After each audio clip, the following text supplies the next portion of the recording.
Está con nosotros la doctora Aide García Pepén, especialista en medicina familiar y comunitaria. Nos trae el tema la medicina familiar y sus generalidades. Buenos días, doctora. Muy buenos días, Wilkie. Buenos días a los radioescucha. ¿Con qué se come eso? La medicina familiar y sus generalidades. Sí. Mucha gente sabe o conocen el término medicina familiar, sin embargo no saben cuál es el ámbito de trabajo que tenemos los médicos familiares. En primer lugar, la medicina familiar, para hacerse médico familiar, uno tiene que completar los estudios de medicina. Después de tú duras los 6 años en la universidad y haces tu pasantía, optas por una especialidad, igual que en cualquier otra área. Esa especialidad dura 3 o 4 años, dependiendo la carga académica que tenga la universidad que la vale. Pero es larga. Es larga, sí. Es larga. Entonces, es una parte de la medicina que es más holística, que es integral, que trabaja no desde el punto de vista del individuo, sino desde la familia.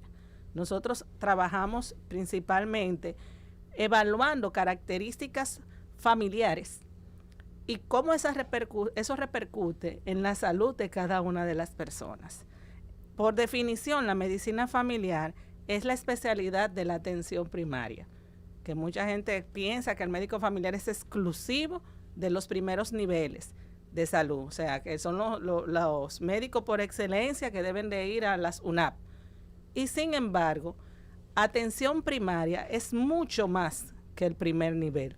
Se trabaja en las 3 áreas, y eso lo hemos hablado en otros momentos que hemos hablado del tema de atención primaria. Se trabaja en todas las áreas y en todos los ambientes.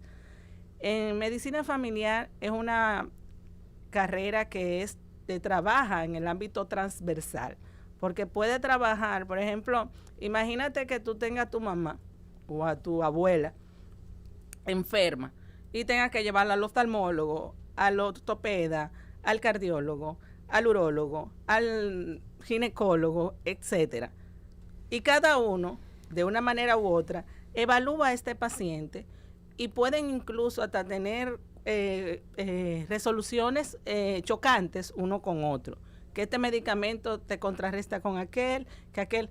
Sin embargo, el médico familiar, como trabaja de una manera integral, puede evaluar al paciente, trabajar con él, conocer las realidades de su familia, conocer su entorno, darle estrategias preventivas y verificar cuáles de estos medicamentos traen problemas o efectos secundarios en referente a los otros que está utilizando. Entonces, es la especialidad más idónea para trabajar, por ejemplo, parte de geriatría, parte de adolescentes, que los adolescentes son los grandes olvidados. Cuando uno tiene hijos adolescentes, uno no sabe si tiene que llevarlo al ginecólogo o al pediatra, si es hembra, sí. O si tiene qué va a hacer con el varoncito, dónde se lleva. Todavía el médico internista no quiere ver niños menores de 15, 16 años. El pediatra ya no quiere verlo tampoco. Entonces son como los grandes olvidados. Y lo mismo pasa también con las personas con discapacidades. Son tantas las dificultades de salud que tiene, que necesita ese médico generalista que pueda verlo de una manera integral, holística, completa, no por fragmentos, no por fracciones, como se hace en las demás especialidades. Muchas veces algunos especialistas nos dicen, no, porque ustedes ni son una cosa ni son otra, trabajan en la parte gerencial, planificación de los centros, organización de las comunidades, promueven la familia, como hacen, por ejemplo, algunos salubristas que trabajan la salud comunitaria y la salud colectiva. Y también trabajan la parte clínica, como hacen los demás especialistas. Entonces, ¿qué son? Pues para eso precisamente se trabaja medicina familiar, para ese empuje que las personas necesitan. Y trabajamos aproximadamente el 80-85% de todas las patologías. O sea, yo recuerdo cuando estuve haciendo mi especialidad, que nosotros rotábamos 2 y 3 meses en cada una de las áreas de los diferentes hospitales. Por ejemplo, en el hospital donde yo me formé, como solo es un hospital no materno ni infantil, las áreas maternas e infantiles nosotros íbamos a adquirirla en otros espacios como el Robert Rick Cabral y los Mina. La parte ginecológica íbamos también a los Mina y algunos hospitales, algunos centros también van a la maternidad de la Altagracia. Y ahí interactuábamos con los residentes de ese nivel. Igual no se sabía quién era el residente familiar y el residente de esas áreas. Entonces, esa capacidad especial, que es general, nos diferencia del médico general per se. O sea, no es lo mismo tú salir de la universidad con algunos entrenamientos básicos, pero dentro del mismo espacio de estudio, a tú tener el compromiso de durante una residencia trabajar con el paciente tú solo. Entonces, también en la formación del médico de familia, nosotros hacemos parte en la comunidad. Vamos y visitamos a los pacientes, conocemos su entorno social. Pero ese proceso se da aquí. Se da ese proceso. Claro, Eso yo lo he visto en Se Estados da ese Unidos. proceso. No, aquí también. En Europa es completísimo. Hay muchos dominicanos que son médicos familiares en España, por ejemplo, y ahí se da de manera holística, como tú decías. Aquí hay provincias completas con todo, como San Juan, Sí. que tiene... Pero que visitan a la gente. Sí, claro. Y aquí en la capital también, eso es lo que te decía. Por lo Pero menos mucho hay de ahí. bueno, por lo menos conozco mi escuela. En el Moscoso Puello nosotros nos asignan una parte, algunas 3 cuadras del Capotillo, y en el Capotillo las personas conocen al médico familiar que le corresponde. ¿Y qué hace el médico familiar cuando va a esa visita? ¿Qué es exactamente lo que hace? Nosotros utilizamos un instrumento, se llama fichas familiares, que yo estoy en contra de ese instrumento, porque es un instrumento... Bueno, pero es lo que tienen a mano. Lo que sucede es que es un instrumento momentáneo. No sé que guarda un registro. Se guarda el registro, pero lo que te digo es que te trabaja el momento en que tú estás investigando al paciente, no de manera... no hay un seguimiento. Hay un seguimiento, pero si tú lo buscas o el paciente va. Okay. O sea, no hay una programación de seguimiento al paciente. ¿Cómo te digo? Es como si fuese una foto, por así comentarlo. En salud no deberían de existir formularios que sean fotos, sino videos, porque la salud es muy cambiante. O sea, lo que es hoy, mañana no lo será. Si yo te visito hoy y tengo programado para dentro de 3 meses, en esos 3 meses tú puedes tener un aborto, puedes tener una fractura, Claro. puedes tener cualquier situación de salud que te impida o te dificulte mantener ese equilibrio. Entonces, sí se da. Yo recuerdo ahora que está tan de moda la 42. Ese era precisamente mi sector. Cuando yo era y era peligroso, ¿verdad? No, claro que no. Para mí no lo fue. No. Para mí no lo fue porque las mismas personas, como saben que los médicos del Moscoso Puello, por lo menos en esa época, no sé ahora mismo cómo está mi residencia, porque estoy un poquito desligada de allá, pero recuerdo, por ejemplo, la doctora, una compañera mía y yo, nos íbamos juntas a la 42 y al Callejón 8 y a esa zona del Capotillo por ahí las inmediaciones de destacamento. Y tomábamos incluso hasta donde estaba la rampa, que era donde estaba la cañada. O sea, que era un fragmento de aproximadamente 1 kilómetro o medio kilómetro de espacio. Y la cantidad de familias que yo tenía sobrepasaba, porque en Capotillo no es como en algunos otros espacios, que por ejemplo tú tienes 1 kilómetro y tienes, qué sé yo, 50 casas. En Capotillo tú perfectamente en 1 kilómetro usted puede encontrar con 400 familias, 300 familias. O sea, es una de las zonas más pobladas de la un nivel de hacinamiento 3. muy grande. Entonces nosotros bajábamos las escalinatas, trabajamos con algunas lugares como, algunas empresas como Escoba, la gente del IRI, y nos hacíamos alianza. Entonces, yo recuerdo, yo andaba con mi anillo de la universidad. Nunca la atracaron. Nunca tuve problema. Claro que no.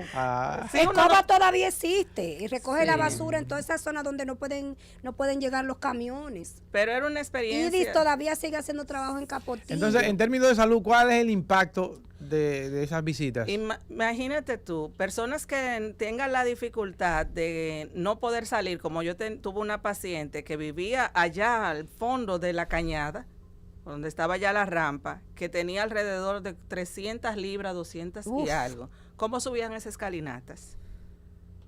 Y ahí no viajan vehículos. O sea, tú tienes que subir escalinata o coger motores. A pie.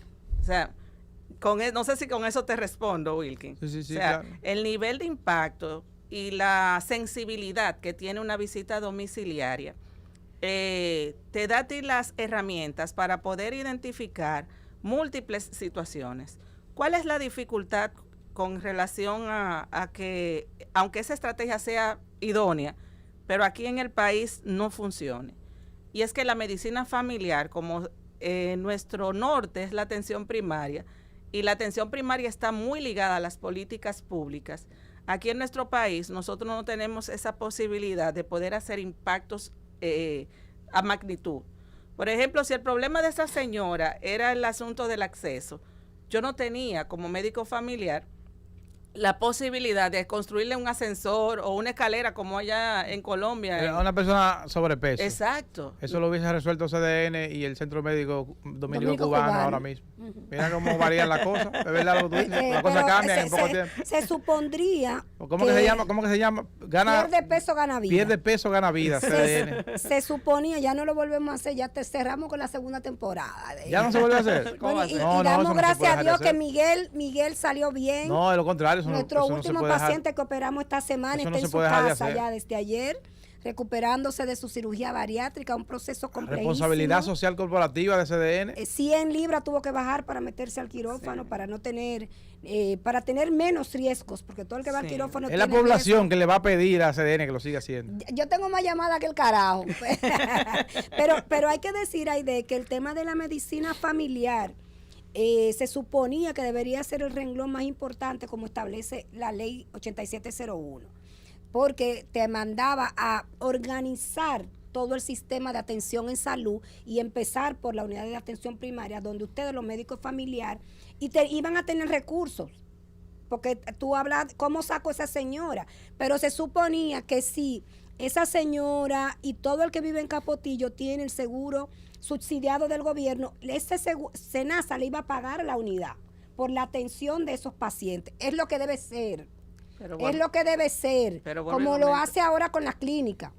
Y entonces, ¿qué pasaba? Tú podías tener promoción en salud preventiva, tú podías tener seguimiento a las familias, creo que son 7,000 familias por cada unidad de atención 500 primaria. Familias, 500 por cada unidad de atención primaria. Entonces, que Aide tuviera una unidad de atención primaria dirigiendo un grupo de 20, 25 médicos que le dan seguimiento a esas 500 familias, tienen un registro, tienen un sistema donde te dice, te da alerta, hay que ir a visitar a Rosa, que hace 3 meses que no viene por aquí y necesita su medicamento. Pero recuerda, Ana, que hay una cosa que es lo que dicen los papeles. Hay otra cosa que es lo que es la realidad. Totalmente. O sea, además, veces, recuérdate que el sistema ha sido boicoteado por las ARS, por las clínicas privadas, porque aquí es más fácil invertir o coger más dinero con medicina curativa. No decirme a mí qué debo comer, cómo lo debo comer para no enfermarme. Pero vuelvo y comento, es más fácil uno ver las cosas en papeles que la realidad existente. Claro, eso es así. Cuando hablamos de la atención primaria, tú tienes que garantizar servicios básicos de salud. Totalmente. En esos servicios básicos tú tienes que garantizar agua potable, tienes que garantizar transporte, tienes que garantizar higiene, tienes que garantizar luz, tienes que garantizar comida saludable. Entonces, aunque el médico familiar, por ejemplo, en el mismo San Juan, en la parte sur de la isla, existen la organización que tú dices. Hay centros de primer nivel, cada uno de los centros con sus unidades de atención primaria. Por ejemplo, en La Vega también eso ocurre, en esa región. Aquí en la capital estamos un poquito más desorganizados, pero también hay algunos espacios donde se han trabajado esa organización. Y cuando se entrega a la supervisión de la gerencia de área ese espacio, no se puede simplemente planificar nada. ¿Por qué? Por lo mismo que comenté, la atención primaria deriva mucho y depende mucho de las políticas públicas. Totalmente. Si las personas lo que están teniendo problemas en la SURSA por diarrea, ¿Tú crees que nada más poniendo una unidad de médica para poder resolver eso? Tú vas a tener una medida apagafuego en ese momento. Pero el problema de la sanidad del agua y las dificultades que tienen esas personas, tú no lo estás resolviendo. No, claro que con no. esa medida. Sin embargo, los mismos periódicos y la prensa se hace eco de, está el ministro en tal lugar, está fulano en tal sitio, estamos interviniendo, pero esa intervención es momentánea. Dentro de unos cuantos meses, un año, lo que sea, va a volver los brotes. Y eso ocurre. Si la situación imagínate que tengamos todas las delimitaciones nacionales con las identificaciones de la familia, sus dificultades de salud y las características que dice la ley. Ok, el problema principal es de trastornos de la piel, pero ese trastorno de la piel se debe a vertederos. La mayoría de los vertederos que hay en República Dominicana son de cielo abierto. Cielo abierto. Entonces, ¿cómo vas a resolver, independientemente tenga esa información como médico familiar y como sistema de salud, una situación que depende de condiciones generales, estatales, e intervenciones y planificación macro? Entonces, a pesar de esa situación, nuestra especialidad es sumamente gratificada.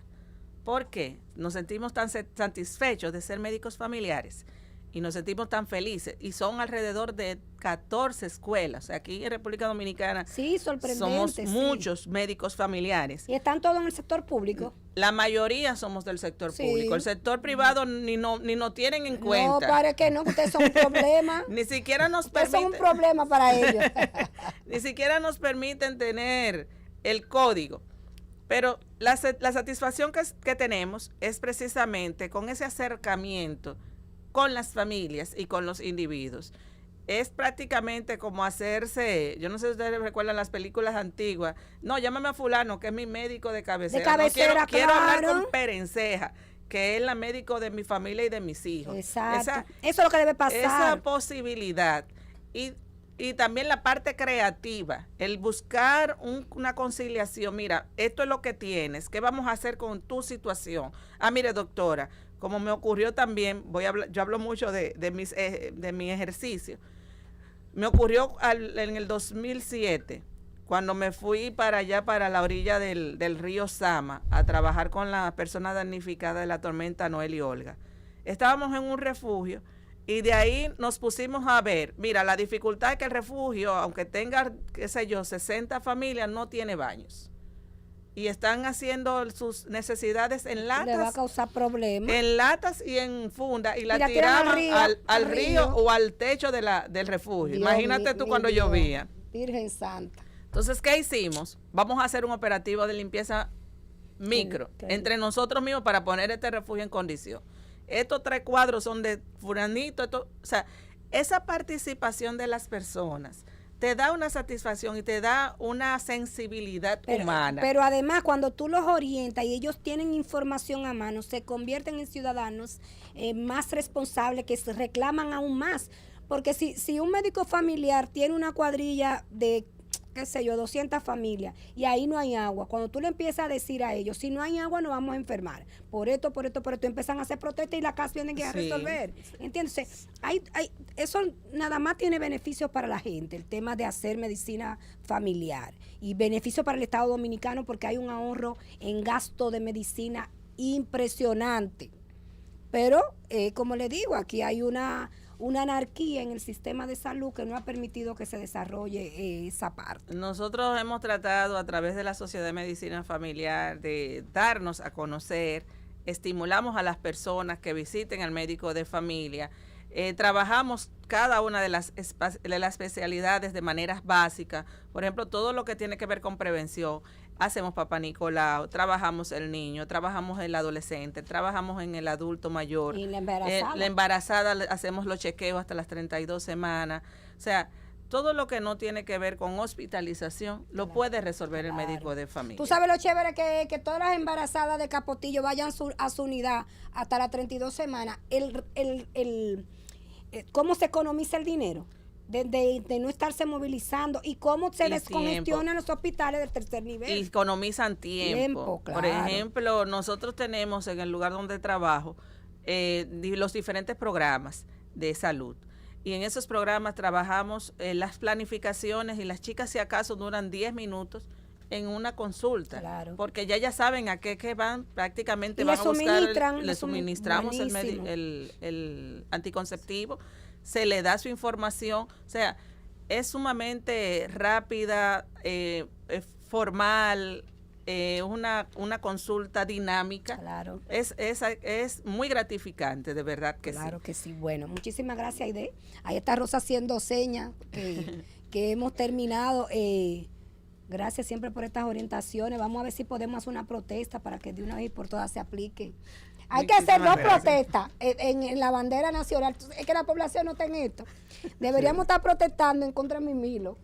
Vamos a la pausa. Y protestando para que se aplique el Y sistema de recuerde salud. que pierda peso y gane vida. Feliz Que día. Biden. Bye, bye.